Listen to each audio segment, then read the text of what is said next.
Lagi awal yang Mimpi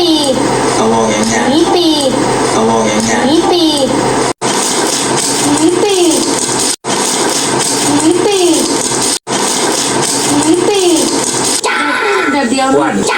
แบบเดียวแบบเดียวแบบเดียวเขาบอตั้งเลยเขาบอตั้งเลยเขาบอตั้งเลย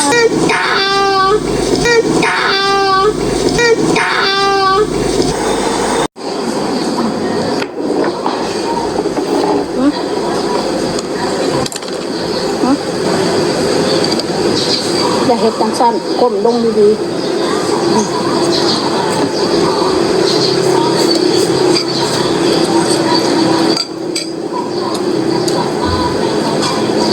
เข้มเลยผสมปรุงสับปะรดเข้ม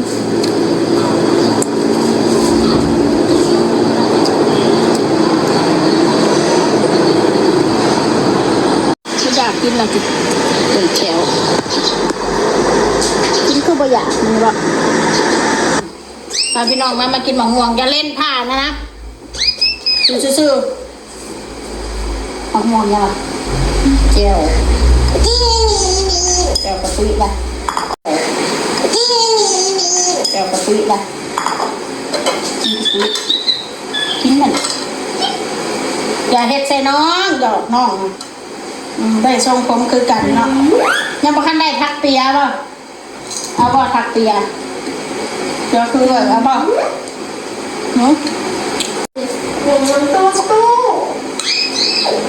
แต่หรือว่าแกมมันประแดดได้ครับพี่มีน้ำปลา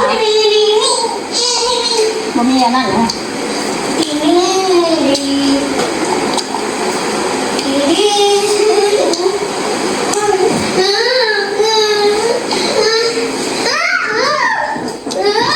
เอาต้นอ่างหอมมาไปแล้ว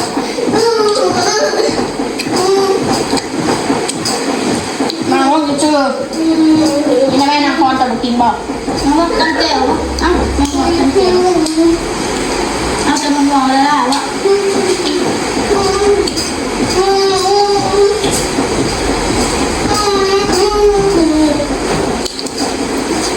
เป็นผ้าปูอ่ะจะเป็นฟักตัวนี้นอนแต่แค่แนมมาดึงมันนันมาเนี่ยสัก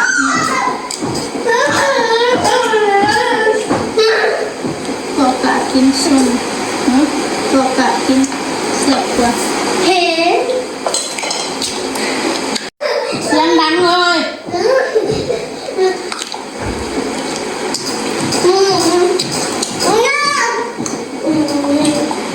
ดีใจเลยกระโดด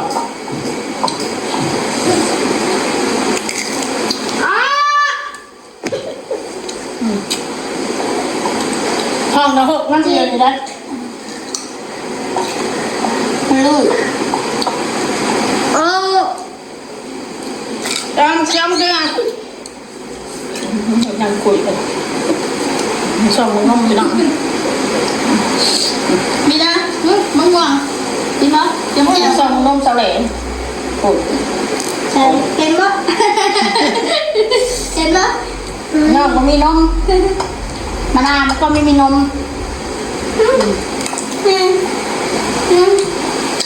นม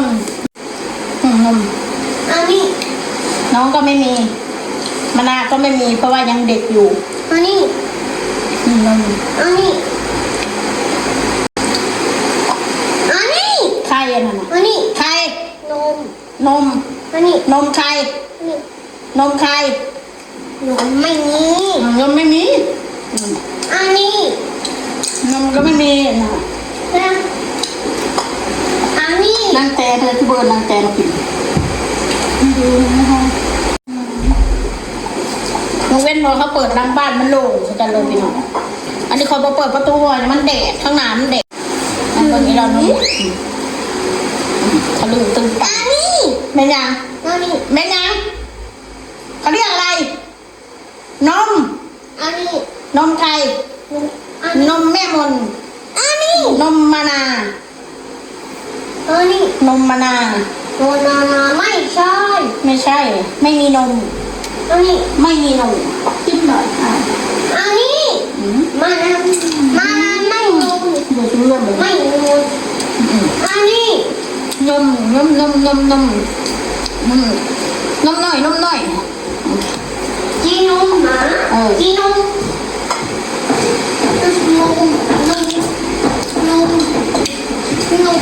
จีนม เบิดมือบัดเฮ็ดคลิปไปน้องเมี่ยนห้องซักผ้ามันจะสิเก็บตัวนั้นเดี๋ยวมาแดดก่อนเก็บตัวนั้นสิตากตัวนี้ แล้วก็สิปั่นตัวพอก3บัดแล้วบัดนี้ จีนม มื้อน่ะสิซักผ้าห่มผ้าผู้บอล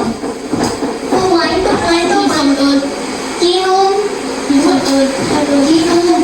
ไปเลย จีนมเด็กดีเลยมากินส้ม ไปกินมะม่วงเข้ามาไปเดี๋ยวนี้แล้วกินเดี๋ยวนี้แล้วปิดประตูมันนอนมากับใครมากับลูกบ่ เวลายังกูไปหยุดละ เด็กเนี่ยเอาไปสาดนะเด้ เอาไปจอดที่บนผมเลย สาดนะเด้เผาเมื่อสาดนั่นเอาเฟซรู้อ่ะเหลือบตากูห้ามกูชื่อบัตรเติมเงินนะกูยังไม่ได้เติมมาแหละมันเปิดเองนี่มาตุ้มหวงเลยแซ่บ ได้นาที่เราได้ที่มันเด็กๆยังตัวเด็กๆเส้นแบบน้ำอ่ะ ๆคุณกลัวผมบีบบักนาวใส่บ่ ด้วยได้ได้ แมนกลัวมันบานโพดใส่บักนาวมันแซ่บเอากินนักเข้ามาใกล้ๆที่สมเด้ง เรากินมาซ้ำข่อยซ้ำเรากินบักลายเนาะ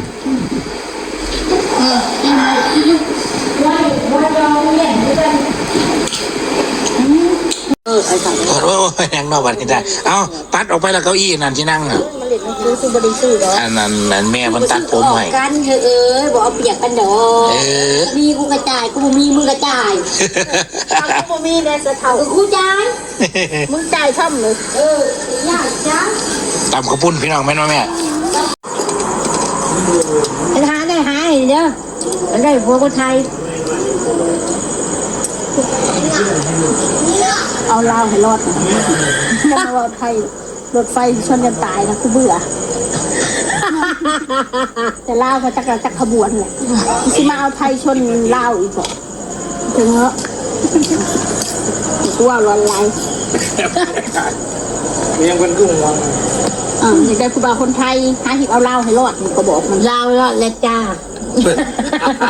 ฟ้ามือ ตับ ดี พี่พี่น้อง ฟ้ามือดีสิ ก็โดนคอไปเด้อ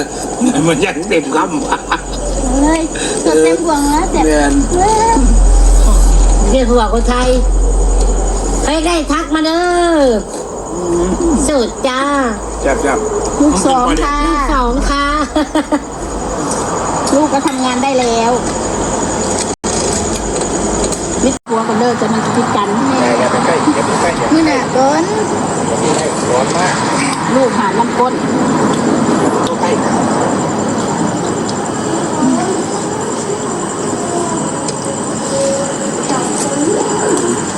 มานา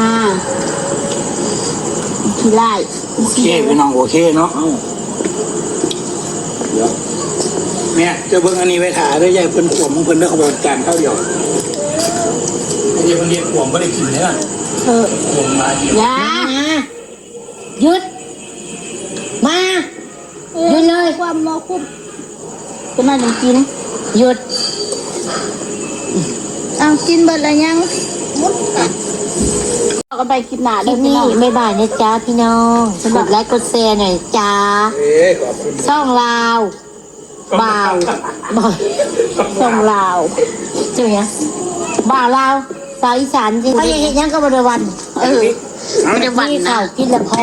โอเคไปแล้วนะเอากินเบิดอะไรยัง เขาอยากเห็นยังก็บริวัน ไม่ได้หวัน นี่ นะ ข่าวกินละพอ โอเคไปแล้วนะเอากินเบิดอะไรยัง